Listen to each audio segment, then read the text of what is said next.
Tout d'abord, bonjour Bonjour. et merci de répondre à nos questions. Donc, dans un premier temps, on aimerait en savoir plus sur le partenariat qui lie le RTRC et l'école Logicam de Aix-Marseille.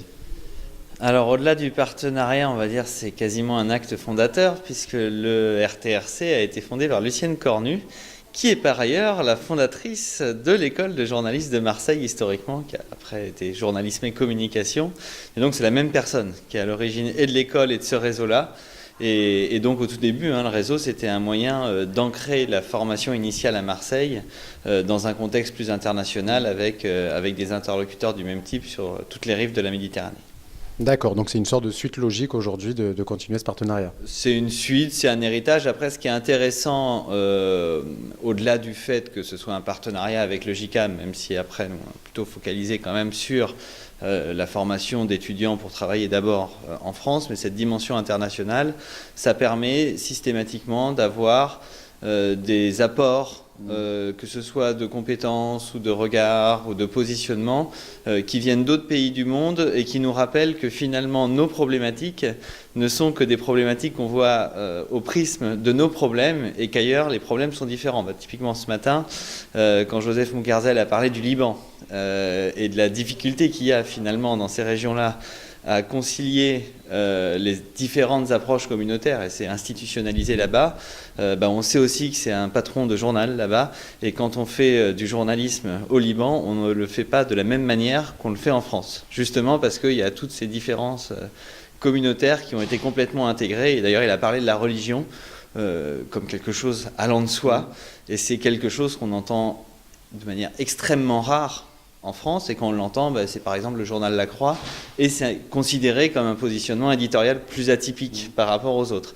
Alors que c'est atypique au Liban de ne pas avoir de revendications religieuses dans la manière de faire du journalisme ou de la communication.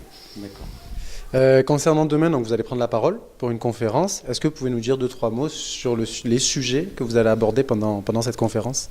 Alors demain, plus qu'une conférence, c'est une intervention d'universitaire à l'état pur. Donc je vais parler essentiellement de théories et d'ouvrages publiés par des universitaires sur une thématique dont on a un peu oublié, on va dire, le contexte d'émergence historique, la théorie de la responsabilité sociale des médias. Et en fait, cette théorie-là, elle vient des États-Unis principalement, et elle naît au lendemain de la Seconde Guerre mondiale, en réaction à ce qui s'est passé dans les années 30 avec les premiers grands networks de radio aux États-Unis et la concentration de la presse avec Hearst, etc. Et puis l'arrivée de la télévision, finalement, au lendemain de la Seconde Guerre mondiale. Et c'est une des toutes premières réflexions sur les conditions de l'exercice de la liberté de la presse à l'ère des médias de masse. C'est-à-dire comment on va aujourd'hui faire circuler l'information à partir du moment où les médias sont massifiés et contrôlés par quelques-uns, quand toute la réflexion sur la liberté de la presse, historiquement, elle a été pensée dans un contexte où on était plutôt sur des micro-journaux pour des micro-communautés. Et donc c'est ce renversement-là, dans la pensée de la liberté de la presse, dont je vais essayer de parler demain, à partir des théoriciens américains. C'est un vaste sujet. D'accord. Et pour finir, donc bien sûr le journalisme, avoir un petit mot de votre part sur votre vision du journalisme en France aujourd'hui. Alors rapidement bien sûr, mais quelque chose d'assez global, les mots principaux. Ça c'est ce qu'on appelle une question piège.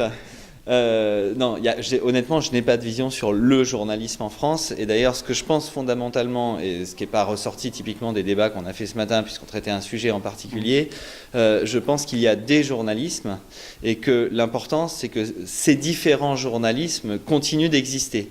Donc de même qu'il ne faut pas que de l'information locale avec une dimension de type mass média local et de services type La Provence, et qu'il faut aussi du Mars Actu, je défends aussi l'idée que s'il n'y avait que de Mars Actu et qu'il n'y avait pas La Provence, ce serait aussi dommage parce que La Provence, elle répond aussi à un besoin d'un public qui existe et qui a besoin aussi de ce type d'informations-là pour accéder à des nouvelles qu'il ne trouvera pas, on va dire, dans des journaux plus engagés avec des lignes éditoriales plus affirmées, partisanes, etc. Et de même, je pense qu'il faut aussi de la presse magazine, de la presse spécialisée. Donc de ce point de vue-là, il n'y a plus un journalisme, mais il y en a beaucoup, selon les supports, selon les lignes éditoriales, et il faut qu'il y en ait encore beaucoup à l'avenir. D'accord. Merci beaucoup.